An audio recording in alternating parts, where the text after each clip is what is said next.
¿Cómo van a entender las futuras generaciones lo que ocurrió en Colombia durante más de 50 años de conflicto armado? ¿Habrá valido la pena intentar cerrar esa historia a través de un sistema de justicia transicional? ¿Se sentirán tranquilas las víctimas con la verdad que recibieron? Esta carta del presidente de la JEP no solo habla del pasado, habla de la responsabilidad que tenemos hoy para que esa historia no se repita.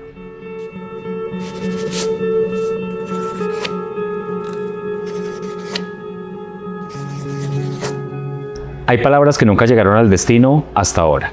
Bienvenidos a Cartas sin enviar, un podcast de La Oreja Roja en conjunto con la JEP.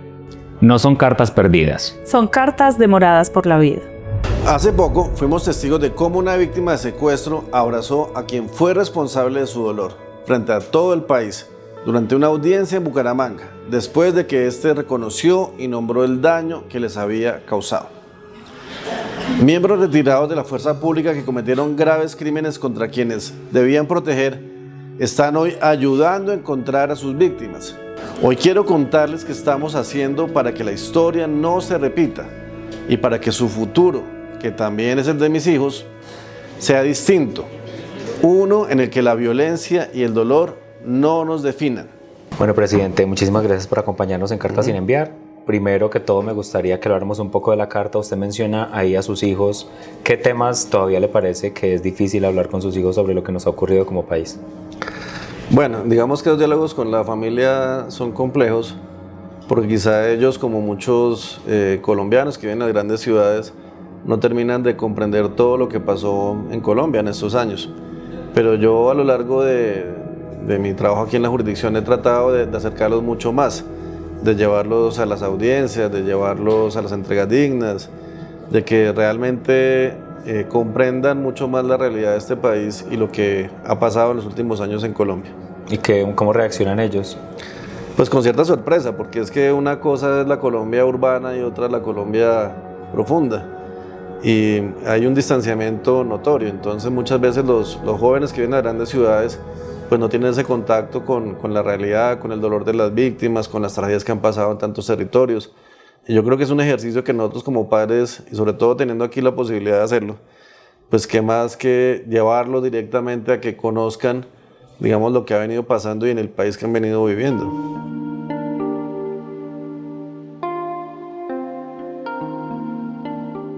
La JEP nació en el Acuerdo Final de 2016. Es el componente creado para investigar, juzgar y sancionar los crímenes más graves y representativos del conflicto armado.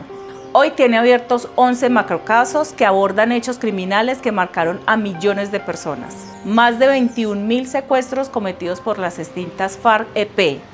Al menos 6.402 ejecuciones extrajudiciales presentadas como bajas en combate entre 2002 y 2008 por parte del Ejército Nacional. Crímenes contra los pueblos indígenas y comunidades afrodescendientes, violencia sexual y desaparición forzada, entre otros. Cientos de personas desaparecidas forzadamente están siendo buscadas en cementerios de Neiva, Pitalito, Florencia, Granada, Apartadó, Bogotá, Valledupar y Aguachica. Además, en La Escombrera, en Medellín, un lugar durante años se creyó que era imposible cualquier hallazgo, bajo miles de toneladas de escombros, hemos encontrado los cuerpos de 7 víctimas de desaparición forzada de la Comuna 13. La justicia transicional restaurativa que construimos es exigente. Condicionó los beneficios al reconocimiento de responsabilidad, al aporte pleno a verdad y al compromiso real con la reparación. Quienes no cumplen enfrentan consecuencias severas. Todo lo que hemos hecho es consecuencia de un trabajo riguroso y comprometido. Con él empezamos a desmontar el negacionismo. Hubo resistencias, desinformación y ataques, pero el proceso avanza porque está sostenido en hechos, en decisiones judiciales y en la persistencia de quienes nunca renunciaron a la verdad y a la justicia. Usted también habla del negacionismo en la carta. ¿Por qué nuestra sociedad se aferra a negar las cosas en vez de reconocer lo que nos ha ocurrido y poder avanzar? Eso no es un fenómeno exclusivamente colombiano. Eso lo hemos visto en muchísimos escenarios, incluso después del holocausto contra los judíos en la Segunda Guerra Mundial, en Argentina, en Chile, o sea, en muchos escenarios transicionales lo que ha venido sucediendo es que una parte de la sociedad quiere aferrarse a la idea de que es posible superar sin conocer la verdad, de que son hechos del pasado y que lo mejor es no hablar de eso y que esa sería la mejor forma de hacer una transición, cuando es todo lo contrario, cuando primero hay que conocer la verdad para poder superarla y evitar que se repita. Entonces no es un fenómeno, digamos, exclusivamente colombiano, pero sí hay que hacerle frente, porque realmente lo que intentan hacer algunos es reescribir la historia, en el sentido de que eso no pasó, o que fueron algunos, o que finalmente nadie dio la orden, cuando fue todo lo contrario. Y sobre todo nosotros desde la justicia, que tenemos las pruebas, que tenemos las evidencias, pues tenemos que contarle al país lo que realmente encontramos en un expediente. Más de 13.000 comparecientes, entre exguerrilleros y exintegrantes de la fuerza pública, se han sometido a esta jurisdicción. Por primera vez en la historia del país, los máximos responsables de estos crímenes han reconocido públicamente su responsabilidad frente a las víctimas y les han entregado verdades que habían mantenido en la oscuridad. Y en últimas, ¿a quién le conviene el negacionismo? Pues yo no quiero decirlo tan categóricamente, pero algunos porque tuvieron responsabilidad directa, ¿no? O sea, algunos porque finalmente tienen algún tipo de compromiso en los hechos, y otros tal vez con la idea equivocada, como le contaba ahora, que es mejor no hablar de eso, ¿sí? Que tal vez como la mejor forma de superar las discusiones es olvidar el pasado y que ya no sucedió nada, sin ni siquiera haberlo aclarado. Pero eso incluso en las relaciones interpersonales se da. Pero ya en una sociedad como esta, pues si no conocemos lo que pasó y no tenemos unas respuestas, pues es imposible evitar que vuelva a pasar el futuro.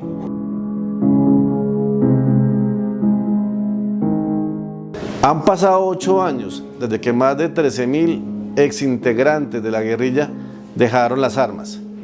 Muchos hicieron procesos de reincorporación en medio de enormes dificultades. Otros no lograron sostenerlos. Aún así, en su gran mayoría, mantienen intacto su compromiso con la paz y con la justicia. La Jurisdicción Especial para la Paz, el tribunal creado a partir del acuerdo final para investigar y juzgar a los máximos responsables de los crímenes más graves del conflicto armado, emitió sus 2 primeras sentencias restaurativas. Se les llama así porque son el resultado del esclarecimiento de la verdad, un proceso que fue posible gracias a la disposición de las víctimas para narrar lo que vivieron y a la generosidad para pararse frente a quienes les hicieron daño. ¿Qué significado tiene para el país las primeras sentencias que dicta la JEP y cuál es el mecanismo para monitorear que realmente se cumplan? Bueno, esas primeras sentencias son muy importantes porque son un punto intermedio entre una macroinvestigación que se realizó durante años y ya la fase de implementación, o sea, no es el fin del camino. Igualmente las víctimas van a seguir participando y van a seguir exigiéndole verdad a los comparecientes. Pero efectivamente las sentencias pues son importantes porque es un cierto cierre, digamos, y determinación de responsabilidades de unas personas. Entonces también le da seguridad jurídica a ellos, que ya el proceso no es eterno, sino que finalmente se determinó cuál era su grado de responsabilidad. ¿Y cómo es el mecanismo para monitorear que realmente...? Bueno, el monitoreo está a cargo de la jurisdicción, entonces lo primero. Y nosotros ya antes, incluso del tema del Consejo de Seguridad, ya habíamos implementado un sistema de monitoreo que había sido probado. Entonces ahora, digamos, con esos cambios que se dieron por el Consejo de Seguridad, esa labor, lo que proponemos nosotros es que la asuma la Oficina del Alto Comisionado para los Derechos Humanos, pero volvemos a lo mismo, es un monitoreo estratégico, no es el monitoreo permanente que nos corresponde a nosotros. La JEP emitió sus primeras 2 sentencias en septiembre de 2025. La primera en el caso 1 sobre los secuestros cometidos por las extintas FARC-EP, con sanciones de hasta 8 años de restricciones y acciones de reparación. Y la otra contra 12 exmiembros de la fuerza pública por ejecuciones extrajudiciales, lo que se conoce como los falsos positivos, con sanciones de entre 5 a 8 años de proyectos restaurativos.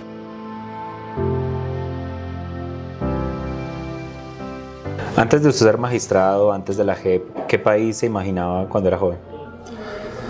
Bueno, pues realmente yo toda la vida he vivido en un país en conflicto, o sea, tal vez mi generación nunca ha tenido un país donde uno dijera es un país realmente en paz, ¿no? Entonces recuerdo mucho, pues, digamos, las tomas guerrilleras, el tema del terrorismo, el narcotráfico, sobre todo, que nos marcó tanto a la generación nuestra. Y esos son como los recuerdos de esos años, ¿no? De una sociedad también polarizada, bipartidista, donde no habían más opciones políticas. Esa era como la Colombia de los 80, de parte de los 90. ¿Y cómo se imaginaba usted una Colombia diferente? Claro, uno soñaba desde esa época que finalmente el conflicto terminara y pues no ha terminado. A pesar de todos los esfuerzos y lo que venimos haciendo desde la jurisdicción, pero pues en algún momento esto tendrá que terminar, es lo que pensamos. He visto con mis propios ojos cómo los responsables de ese dolor entendieron, por fin, que con sus actos no solo violaron la ley, sino que destruyeron proyectos de vida, truncaron sueños y les arrebataron la ilusión a familias enteras. Familias que, como las de hoy, que ellos mismos intentan construir después de dejar las armas. ¿Qué debería entender de nuestro país para asimilar que la existencia de la JEP fue necesaria? Bueno, mi mensaje, digamos, a las futuras generaciones es que son hechos que son inadmisibles, que no hay ningún tipo de justificación ni de un lado ni del otro. Sí, entonces ni la lógica revolucionaria ni una lucha por más justa que parezca justifica al mismo tiempo, que la redundancia, que cometieron ese tipo de actos. Y por el otro lado, que la defensa del orden o de una cierta concepción del orden tampoco justificó lo que hicieron. Entonces, mi mensaje principal es: hay crímenes, hay comportamientos que no tienen ningún tipo de explicación ni justificación, ¿sí? Entonces, dejemos de caer en el maniqueísmo de que aquí hay unos buenos y hay unos malos. No, todos los que cometieron ese tipo de delitos, del lado que fueran, eso fue delictivo precisamente. Eso no tiene ningún tipo de justificación. Entonces, un poco la explicación es que la paz hay que construirla, que es difícil, ¿cierto? Y en estos momentos en el que el mundo pues anda como tan turbulento además, y que lo principal es el reconocimiento de las diferencias, de la aceptación de las diferencias, del diálogo, y que finalmente todo tipo de conflictos se deben solucionar de manera civilizada. En la medida en que no escondamos las cifras, ni suavicemos las responsabilidades, ni reduzcamos el dolor a estadísticas, entenderemos que lo que pasó no fue una cadena de errores aislados, sino decisiones humanas que tuvieron consecuencias reales sobre millones de personas. Solo así la verdad se convertirá en memoria y la memoria en garantía de no repetición. Desde su posición como magistrado, ¿qué verdad le ha sido difícil escuchar? ¿Qué historia en particular usted lo ha tocado mucho más? Digamos, historias que a mí me conmovieron principalmente tienen que ver con algunos comparecientes que han participado en múltiples hechos, pero que por alguna razón no pudieron participar en otro, ¿sí? Y la explicación es porque vieron la humanidad en la víctima, ¿no? Entonces, y eso me enseña a mí sobre un poco esa dinámica de la guerra, y es, se van deshumanizando, no van viendo seres humanos, sino van viendo cosas, digámoslo así. Pero puede que exista en algún momento algo que les hace volver a la empatía, ¿sí?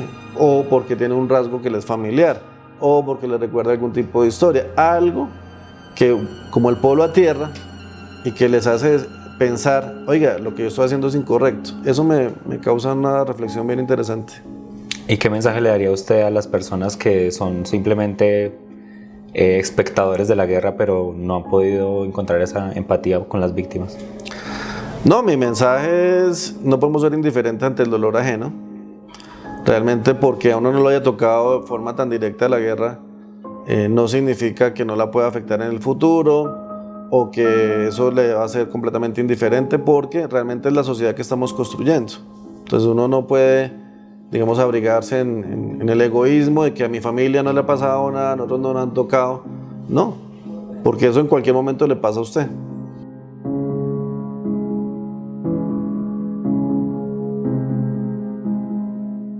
La justicia transicional no es perfecta, no satisface a todos, no devuelve lo perdido, pero abre algo que antes no existía, que máximos responsables reconocieran públicamente sus responsabilidades ante las víctimas y que el país pudiera escuchar, documentar y contrastar lo ocurrido bajo un mismo marco institucional.